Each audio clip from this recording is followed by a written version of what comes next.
Hey everyone, it's Bond here from Dr. Pennsylvania. So real quick, I just want to cover a few things. One is that you'll notice that I put a explicit tag on this podcast just because of the subject matter. It's pretty graphic. So hopefully that explicit tag shows up everywhere that this is downloaded. If not, please consider this your warning. This is not for the faint-hearted listeners, I guess you'd say. That being said, this is an episode me and Nick have been working on for quite some time and are really excited about, so we hope you all like it. We want to thank everyone for sticking with us. I know it's been a little while since we've had a longer, full-length episode. That being said, we do have some other really exciting ones planned coming up, so keep an eye out. As always, please get a hold of us at our Facebook at Dr. Pennsylvania or drpennsylvania@gmail.com if you guys have any ideas, comments, concerns, feelings, anything. So again, thank you guys. Now we're going to go to episode 40, Murder Swamp. When I was in high school, I lived about 40 minutes from Newcastle. Newcastle is over in Lawrence County.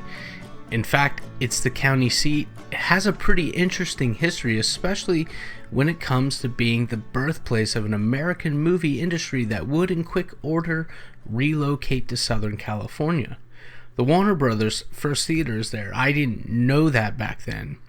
People didn't mention and probably didn't know much about it themselves. It's only been in the past few years that this has become a topic of discussion, at least locally.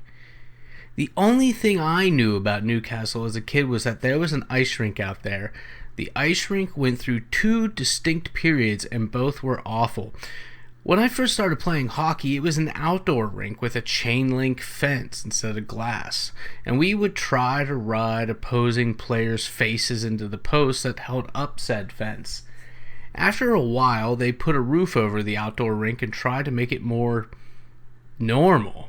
Plus, the hockey season could be more regular, as I remember a strangely warm day one February where the ice melted and the game was canceled. Unfortunately, the architects involved had never considered proper dimensions for an adequate locker room. The locker rooms were smaller than my bedroom.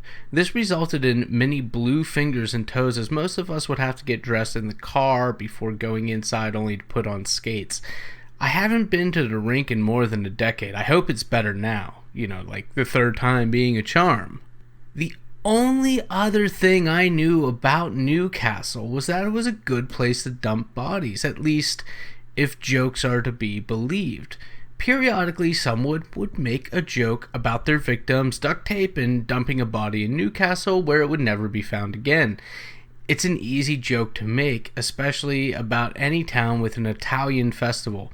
The feeling was that, with so many Italians able to move freely, there certainly must be mob activity. Here's where all my rambling comes to a head. Newcastle was a good place to dump bodies if history is any indication. Just south of Newcastle, between the Beaver River and Route 168, was a stretch of marshland now mostly gone. For years, bodies would be found there, likely the victims of different ethnic gangs. The area became known as Murder Swamp, and the murders would ramp up following the First World War when rival bootleggers were dumping bodies in the marshes. None of these compared, though, to the mystery and carnage of the mangled bodies that began showing up around the 1920s. Murder Swamp and the surrounding railroad tracks would yield numerous dismembered bodies. It would last through the close of 1940. Most all the victims would never be identified, and the killer disappeared like a dream upon waking, where all the dreamer could conclude from the vague bits that they could recall was that Newcastle must be a good place to dump bodies. This is the story of the Murder Swamp. On October 6, 1925, a duck hunter found a naked body in the marsh. Often in the marsh, this was not the first body he had come across. This one was different in that the head had been removed. The hunter alerted the authorities and led them 2 miles through the dense terrain. The following day, the Pittsburgh Press reported, "Failed to identify body, murder is seen." The county authorities are at sea as to the identity of a headless foul play victim found in the marshes between Newcastle Junction and West Pittsburgh. The head, which had been hacked from the body, cannot be found, and all traces of the path used by the persons who carried the remains have been obliterated. It is supposed that the man or youth was killed in some place other than the marshes. At the morgue today, attendants believe the man had been dead for at least 3 weeks. If such is the case, according to coroner J.P. Cadwell, the killer or slayer returned to the body recently and covered it with fresh leaves, and it has not been wilted when the body was found by Samuel Hayes, a hunter. The local Newcastle paper proclaimed that it was the most baffling murder they reported on in years, with the body having been found in a sitting position, recently covered, and with no signs of being brought there, no clear trail visible. Nor were there any wounds on the body, no clear signs of struggle, according to the coroner. The victim's head would be discovered on October 8th by detectives on the scene. It, along with some burnt clothing, including a shirt believed to have been the killer's, gave hope that an identity would soon be at hand. The head, in worse shape than the body, having been partially buried underneath where the feet had lain. Despite this, as well as public interest in the story, the victim to this day has not been identified. Less than 2 weeks later, another body was found. Again, the Pittsburgh Press reported, "State cops to help Newcastle uncover death swamp crime. County Detective J.N. Dunlop has requested assistance of state police in an effort to solve Lawrence County's murder mystery, centered in the swamp along the Beaver River between West Pittsburgh and Newcastle Junction, where 2 headless bodies have been found in the past 2 weeks. He has been promised state police officers from the Butler Barracks to help him make a thorough search of the several hundred acres of swamp lands, and the search was to be started today. It is considered possible that more bodies may be found." Coroner J.P. Caldwell is also conducting an investigation in the hope that Lawrence County's strangest murders may be solved. Both the coroner and the county detective are convinced that the murders were committed by a person both criminal and depraved, with a mania for beheading the victims of a murderous assault. It had been 2 days earlier, during the weekend, when 4 duck hunters decided to check out where the nude body had been found on the 6th. When they came upon a headless skeleton and some work clothes. From the decay, it was estimated that the body was dumped there in the summer, possibly early in July. The clothes also suggested that the victim was larger than the average man. Because of the similarity and proximity both in time and place, Detective Dunlop had investigators dig underneath the feet in the hopes of finding a skull, but none was found.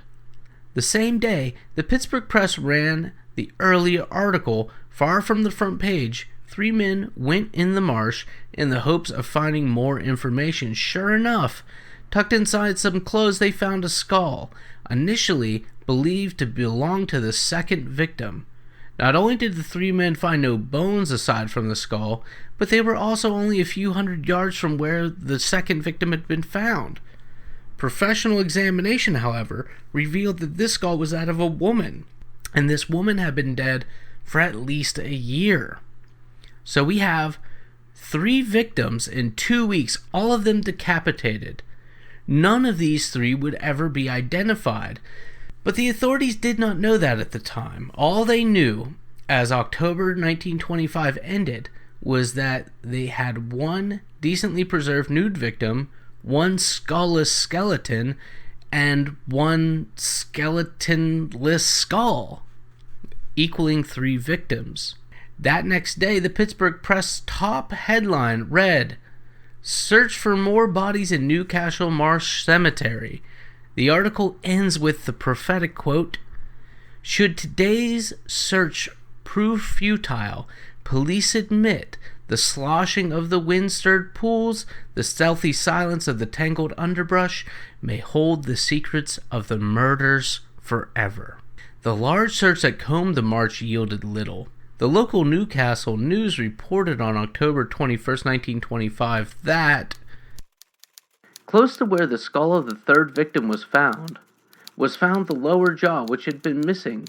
2 sections of vertebrae, about 15 small bones which might have been fingers or toes, a strip of dried human flesh, a blood-clotted mat of hair, and a dark blue cap.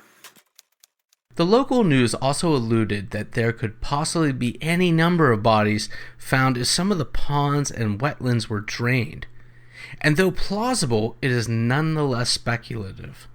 Things went cold, years cold, and the media attention waned, but the marsh's reputation as a foreboding place to be avoided grew.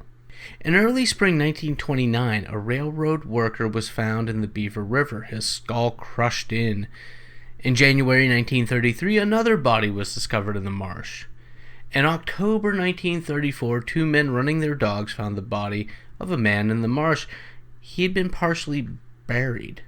While these incidents, as well as several others, were certain catalysts for remembered conversation regarding the decapitation victims, they did not stir the public to the same degree that the October 1925 incidents had. Many assumed that these were the day-to-day killings made by gangs. 11 years following the events of 1925, another decapitated body was discovered, this time beside the marsh in an abandoned boxcar along the Pennsylvania and Lake Erie Railroad line. 2 railroad employees were inspecting the boxcars on July 1st, 1936. They noticed one of the boxcar doors was opened and there was a smell emanating from inside.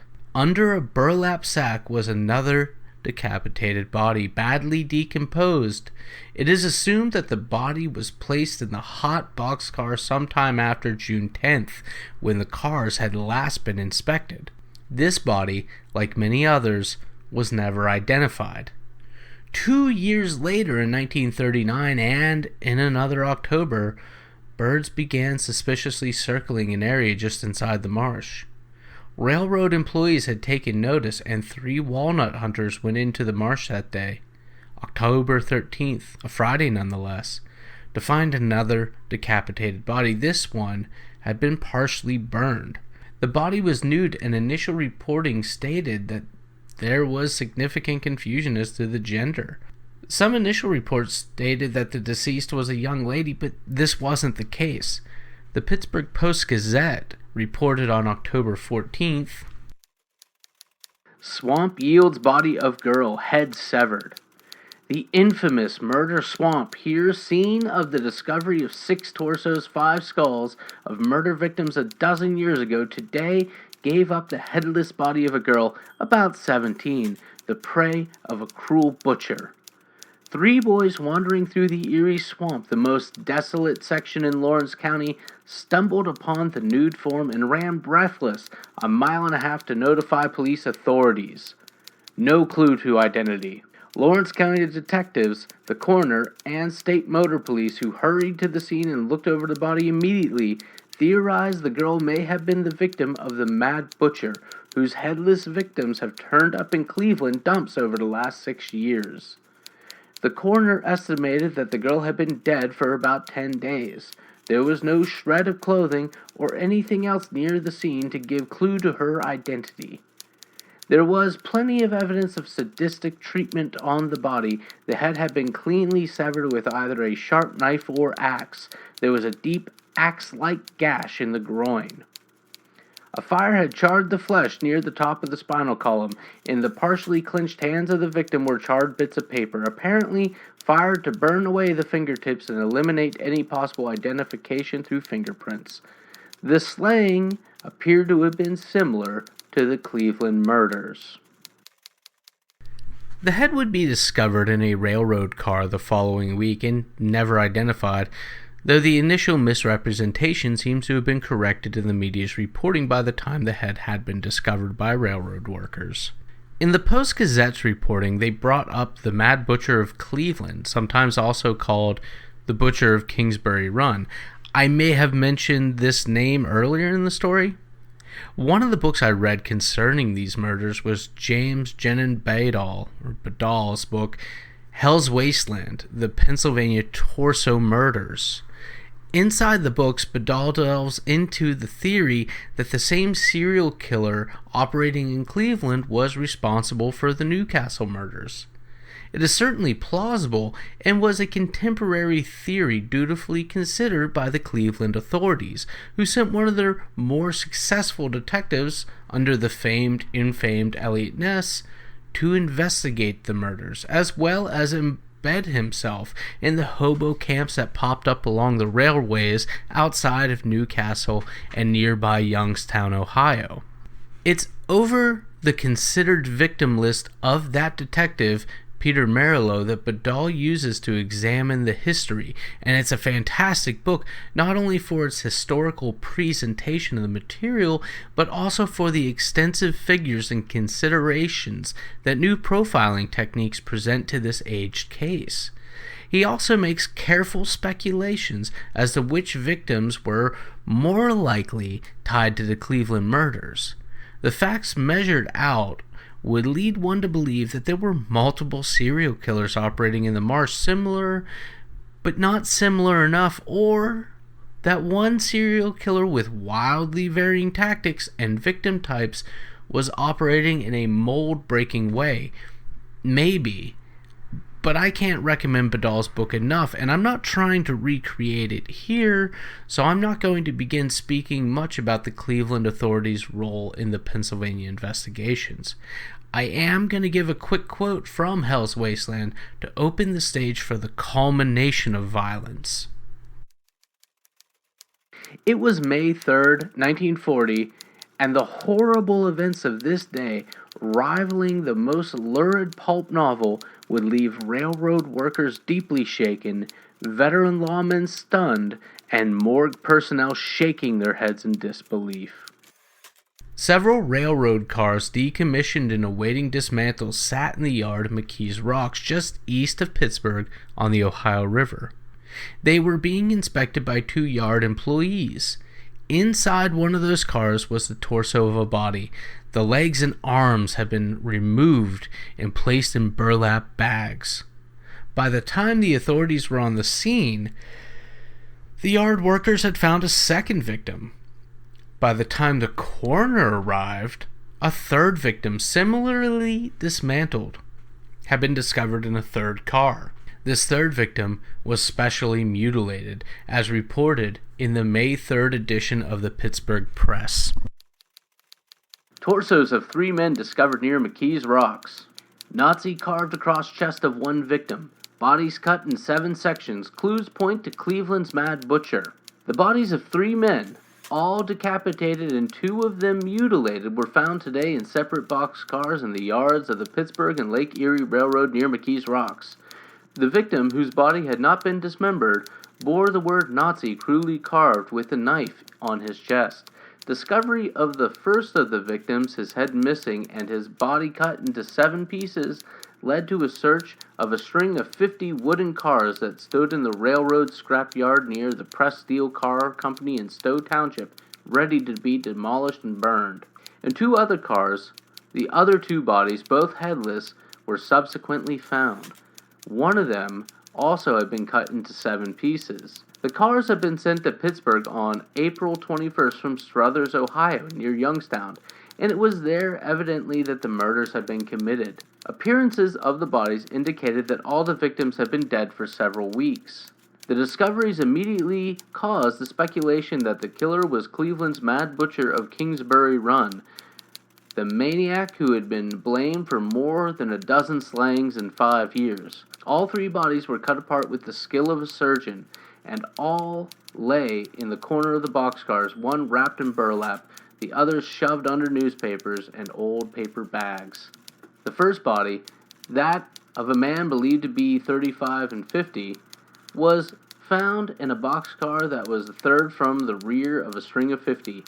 A worker who detected an odor emanating from the car as it was about to be demolished notified Harry Gross of Federal Street, McKees Rocks, an inspector, and Leroy Rust, another worker. The 2 men clambered into the car and found the body. It was carved into 7 pieces, the torso, 2 arms, 2 legs, and 2 thighs, 5 of the pieces were found in burlap. The others lay nearby, covered with paper. The head was missing. No sooner had detectives and morgue attendants taken the body to the morgue than they were notified that a second body had been found in a car 7th from the end of the train. This body lay under folds of newspaper and paper sacks and was carved into 7 pieces exactly like the first. A few minutes later, a third body was found in another boxcar. It was the body of a man beheaded and grotesquely carved with the printed letters Nazi.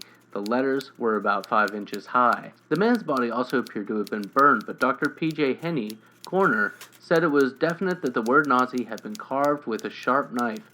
The word was sliced in 4 by the 5-inch block letters from the point where his head was severed from the abdomen. Possibility that the slayings occurred in Pennsylvania was eliminated by the statement of Dr. Henney that the victims had been dead for 1 to 2 months while the boxcars had been in the yards only since April 21st. Whoever the killer was, he did not hack the 3 to death, but disarticulated them, the coroner said. By disarticulated, he explained what he meant, that a scalpel or knife was used and that the dismemberment was performed by someone who had the knowledge of surgery.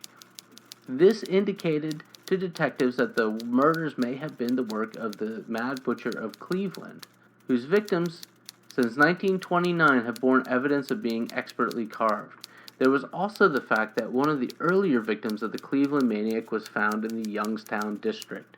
Only one Pennsylvania murder has ever been blamed on the butcher, and that was never determined definitely. That was a Newcastle resident who was found mutilated in a pile of rocks some months ago.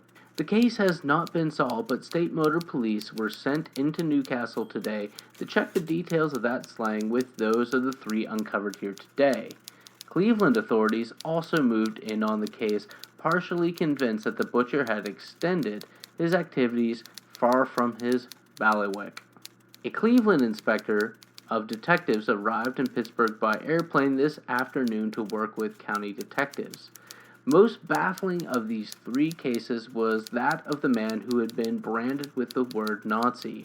Detectives didn't know whether he was a victim of anti-Nazi rings or whether the word merely was inscribed on him as a prank or perhaps to toss suspicion away from the real killer. Investigators noted, however, that the letter Z was reversed. All of the 99 obsolete boxcars awaiting demolition in the P&LE yards were searched thoroughly without finding any additional bodies. Railroad officials told District Attorney Andrew T. Clark that there are 188 more of the old cars in the Cedar Street yards of Youngstown. Mr. Park immediately notified the Youngstown authorities and suggested that those cars be searched. Police lack clues on death cars. Struthers, Ohio, May 3rd. Captain D.J. Jenkins of the Pittsburgh and Lake Erie Railroad Police said today that he was unable to determine immediately how long the boxcars in which 3 bodies were found at Pittsburgh had been laid over at nearby Lowellville Junction. He said the cars might have been taken here from Cleveland, but admitted that they might have come from any other point in the system. Police Chief Harry D. Davis of Struthers said that no one had been reported missing in this area in recent months, and a similar check in Youngstown failed to provide clues of any kind to the victim's identity. Jenkins was attempting to trace records of the movements of the boxcars before April 21st, when they were sent to Pittsburgh for repairs. The following day, the news reported that the bodies were believed to be the work of the Cleveland butcher. The authorities rode the rails in the hopes of identifying more clues. The Cleveland butcher's count, they reported at the time, was 24. They did note, though, that the carving of the word Nazi was a deviation from the butcher's practice, and they had no explanations as to why he would do something like that at this time. Over the next few days, the news in Pittsburgh slowed in their coverage of the grisly murders. News of the war in Europe and Asia, as well as a heated presidential contest, kind of pushed most other things to the wayside. More bodies would be found in the Newcastle swamp, though. Early in November, a partially skeletonized man was found covered in charred logs, suggesting strongly that the killer had tried to burn the evidence. The Pittsburgh Press covered this in their November 3rd issue on the 4th page. Desolate murder swamp yields another skeleton. Newcastle, Pennsylvania, November 2nd. The mystery of Lawrence County's murder swamp reappeared today with the finding of a complete skeleton by a rabbit hunter in the desolate terrain bordering the Pittsburgh and Lake Erie Railroad tracks near West Pittsburgh. Mike Seaman, 29, West Pittsburgh, came upon the skull lying beside a log about 300 feet from the railroad tracks. About 45 feet from the skull, officers found the torso and leg skeleton amid a pile of logs and half-charred debris.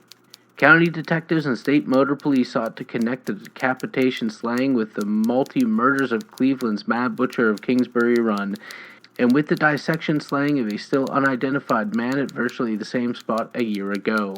Last year's victim was found amid piles of burned debris and had been decapitated. Coroner T.F. Nugent ordered the skeleton removed to the Reynolds morgue here. After preliminary investigation, he said the skeleton probably was that of a man. He was unable to estimate how long the body had lain in the swamp, but advanced the theory that it had been in open since cold weather began. No clothing or any other identifying agents were found near the skeleton. A few strands of sandy brown hair clung to the skull, according to Nugent.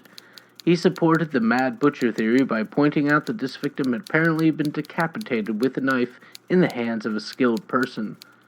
Another supporting angle was the fact that the P&LE Railroad connects West Pittsburgh with Youngstown and Cleveland, where other victims of the butcher had been found. Youngstown also had yielded some clues. For the next few years, no more bodies are reported found in the marsh, though the number of dismembered bodies found in the region's rivers would increase. But these would not generate nearly the same coverage as the murder swamp, and following November of 1940, the story just kind of dies out. Badal, in his book, Hell's Wasteland, follows up with the contemporary theory that most of the Newcastle and Railroad victims were the work of the Cleveland serial killer. It is somewhat plausible a theory for at least a few of the victims.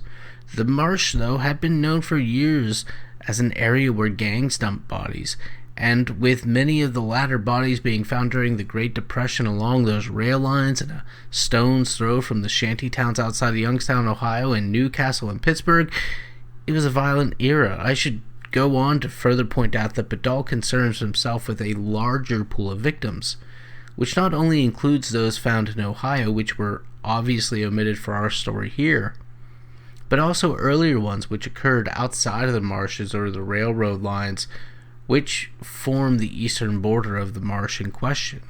Badal's victims are based not on the railways or the marsh, but on the conviction of the lead Cleveland butcher detective, Peter Merlo, that these were all the victims of one killer. Could there have been one killer? I don't think so. Could there have been multiple serial killers? That seems plausible too, as there were a couple of bodies which the killer attempted to burn, and that differs from the others. But the point here isn't to try to debate these theories, but just to kind of document. The marsh has been mostly filled in by this point and fenced off by various private owners, including a power plant.